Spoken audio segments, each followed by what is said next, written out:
विष्णुवे नमः। आप सभी का मेरे YouTube चैनल भक्ति सागर में पुनः स्वागत है। आज के अपने इस वीडियो में हम माघ मास कृष्ण पक्ष में पड़ने वाली सठतिला एकादशी की शुभ तिथि, महत्व, पूजा विधि, नियम व कुछ विशेष उपायों के बारे में जानेंगे, जिससे श्री हरि व माता लक्ष्मी की कृपा हम पर सदा बनी रहे। आज का अपना वीडियो शुरू करने से पहले आप सभी से विनम्र प्रार्थना है, यदि आप मेरे चैनल पर नए आए हैं और अभी तक मेरे चैनल को सब्सक्राइब नहीं किया है, तो व्रत त्योहारों से संबंधित सभी जानकारियां प्राप्त करने के लिए, सभी व्रत कथाएं सुनने के लिए, प्रतिदिन के पंचांग की जानकारी प्राप्त करने के लिए व प्रत्येक माह के प्रतिदिन के महात्म्य स्मरण करने के लिए व प्रभु भक्ति से ऐसे ही निरंतर जुड़े रहने के लिए कृपया मेरे चैनल को सब्सक्राइब अवश्य करें। वीडियो यदि पसंद आता है तो लाइक एंड शेयर भी करें। हम अपने चैनल पर आपको संपूर्ण जानकारियां देने का पूरा प्रयास कर रहे हैं। आपके लाइक और कमेंट का मेरे लिए बहुत महत्व है। आपको मेरे वीडियो कैसे लगते हैं, कृपया कमेंट में अवश्य लिखें। जय श्री हरि। माघ मास भगवान विष्णु का प्रिय महीना माना जाता है और एकादशी की तिथि विश्व देवा की तिथि होती है। श्री हरि की कृपा के साथ सारे देवताओं की कृपा का यह अद्भुत संयोग केवल सठतिला एकादशी को ही मिलता है। इस दिन भगवान विष्णु व माँ लक्ष्मी दोनों की ही उपासना से मनोकामनाएं पूरी की जा सकती हैं। इस दिन कुंडली के दुर्योग भी नष्ट किए जा सकते हैं। इस व्रत को पाप हरणी के नाम से भी जाना जाता है, जिसका मोटे तौर पर मतलब होता है ऐसा कुछ जो सभी पापों को नष्ट कर दे। ऐसा माना जाता है कि इस व्रत को रखने से व्यक्ति अपने सभी पापों से मुक्त हो जाता है और मोक्ष की प्राप्ति करता है। सठतिला एकादशी के दिन भक्त 6 प्रकार से तिल का उपयोग करते हैं।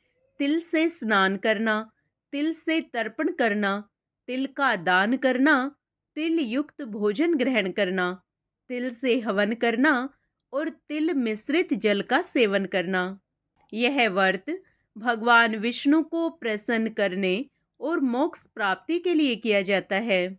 आइए अब सठतिला एकादशी की शुभ तिथि के बारे में जान लेते हैं। एकादशी तिथि का प्रारंभ 24 जनवरी शाम 7:25 से होगा, जो कि 25 जनवरी को रात 8:31 पर समाप्त होगी।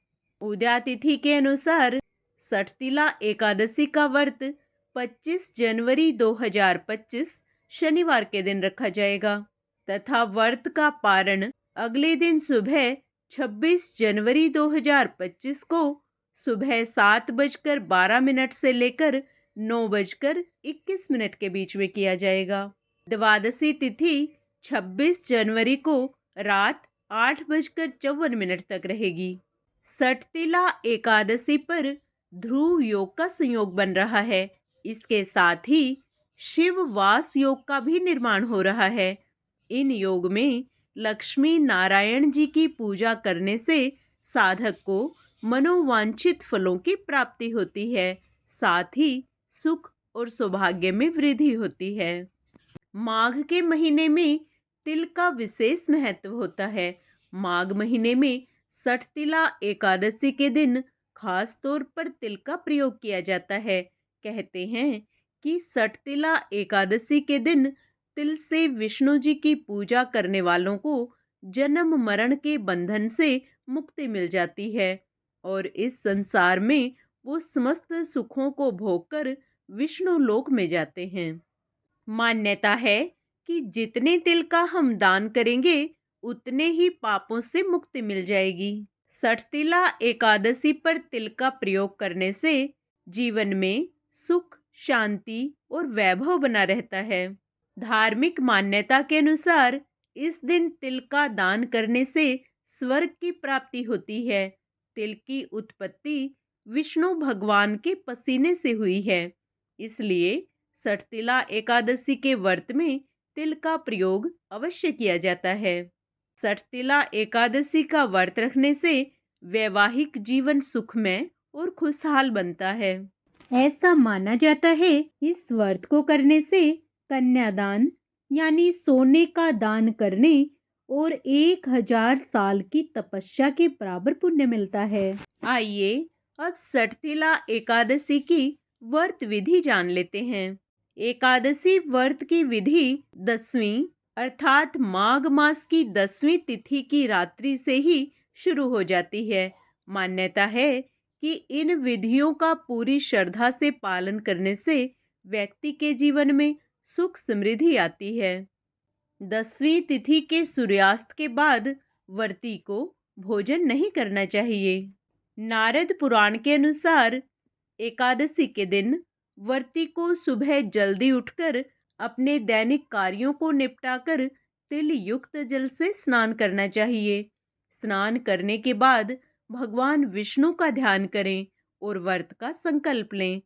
अपने मंदिर में भगवान श्री हरि विष्णु की मूर्ति या चित्र को स्थापित करें। मूर्ति और उसके आसपास तिल और गंगाजल छिड़ककर मूर्ति या चित्र को पंचामृत से स्नान कराएं, जिसमें तिल अवश्य शामिल होने चाहिए। घट स्थापना के बाद घी का दीपक जलाएं, धूप बत्ती जलाएं और भगवान को तिल के साथ फूल और मिठाई अर्पित करें। विष्णु सहस्त्र नाम का जाप करें और पूजा करें। घर के मंदिर में भगवान श्री हरि विष्णु की मूर्ति के सामने एकादशी व्रत की कथा सुने व विष्णु भगवान की आरती करें। इस शुभ दिन पर तिल का दान करना सबसे महत्वपूर्ण अनुष्ठानों में से एक माना जाता है, क्योंकि ऐसा माना जाता है कि आप जितने तिल दान करते हैं उतने ही दिनों तक स्वर्ग में निवास करते हैं। व्रत का पूर्ण लाभ प्राप्त करने के लिए आइए अब सठतिला एकादशी के कुछ नियमों को जान लेते हैं, जिन नियमों का प्रयोग करके हम व्रत का पूर्ण फल प्राप्त कर सकते हैं। सठतिला एकादशी पर तामसिक भोजन जैसे शराब, मांस, मछली, प्याज, लहसुन और अनाज का सेवन करने से बचना चाहिए। इस दिन फलाहारी चीजें जैसे फल, दूध, मेवा, मिष्ठान, सिंघाड़े का आटा, कुट्टू और आलू आदि का सेवन कर सकते हैं। इस दिन चावल खाने की पूरी तरह से मनाही होती है।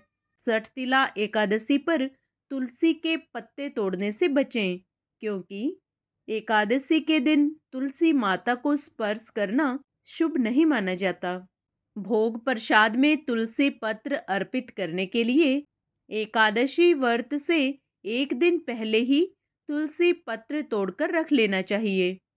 आशीर्वाद और सौभाग्य के लिए इस दिन श्री कृष्ण गोविंद हरे मुरारी हे नाथ नारायण वासुदेवः या किसी अन्य भगवान विष्णु के मंत्र का जाप करना चाहिए, जैसे कि ओम विष्णुवे नमः, ओम नारायणाय विद्महे वासुदेवाय धीमहि तन्नो विष्णु प्रचोदयात्। इन मंत्रों का आप 108 बार या अपनी श्रद्धा अनुसार जाप कर सकते हैं।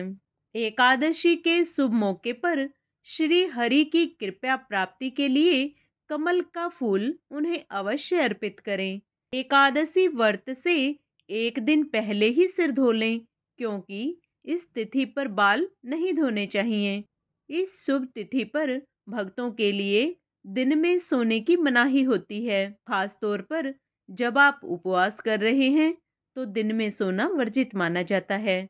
इस दिन झूठ बोलने और अपमानजनक भाषा का प्रयोग करने से भी बचना चाहिए। इस दिन जरूरतमंदों की मदद करनी चाहिए। वह सारा दिन भगवान के भजन और कीर्तन में बिताएं। वैसे तो एकादशी का व्रत करने से श्री हरि विष्णु व माँ लक्ष्मी प्रसन्न हो जाते हैं। फिर भी कुछ विशेष उपाय करके हम इस दिन का पूर्ण लाभ प्राप्त कर सकते हैं। आइए सठतिला एकादशी पर किए जाने वाले कुछ विशेष उपायों के बारे में जानते हैं, जिससे हमारे जीवन में आने वाले कष्ट व पापों से हमें मुक्ति मिले। तुलसी के पौधे की पूजा करना और उसे श्रृंगार सामग्री अर्पित करना अत्यंत फलदायी माना जाता है। इस दिन प्रातः स्नान आदि से निवृत्त होकर तुलसी के पौधे की विधि पूर्वक पूजा करें। तुलसी को गंगा जल से स्नान कराकर उस पर हल्दी, रोली और चंदन लगाना चाहिए। तुलसी के पौधे के समीप दीपक जलाना भी शुभ माना जाता है। यदि आप लंबे समय से कर्ज के बोझ से परेशान हैं, तो सठतिला एकादशी के दिन स्नान आदि के बाद पीपल के वृक्ष के चारों ओर 11 बार कच्चा सूत लपेटते हुए परिक्रमा करें। परिक्रमा समाप्त होने के बाद पीपल की जड़ में जल अर्पित करें और हाथ जोड़कर कर्ज से शीघ्र मुक्ति के लिए प्रार्थना करें। इस दिन ऐसा करने से आपके ऊपर से कर्ज का बोझ जल्दी ही उतर जाएगा। सठतिला एकादशी के अवसर पर जल में काले या सफेद तिल डालकर स्नान करना आवश्यक है। इस दिन गंगा जल में तिल मिलाकर सूर्य को अर्घ्य अर्पित करना भी महत्वपूर्ण है। पूजा के समय भगवान विष्णु को तिल और शक्कर का भोग अर्पित करने से व्रत का फल दोगुना हो जाता है। साथ ही भोग में तुलसी पत्र अवश्य शामिल करें। आप सभी को सठतिला एकादशी की हार्दिक शुभकामनाएं। श्री हरि आप सभी पर अपनी कृपया दृष्टि सदा सर्वदा बनाए रखें। जय श्री हरि।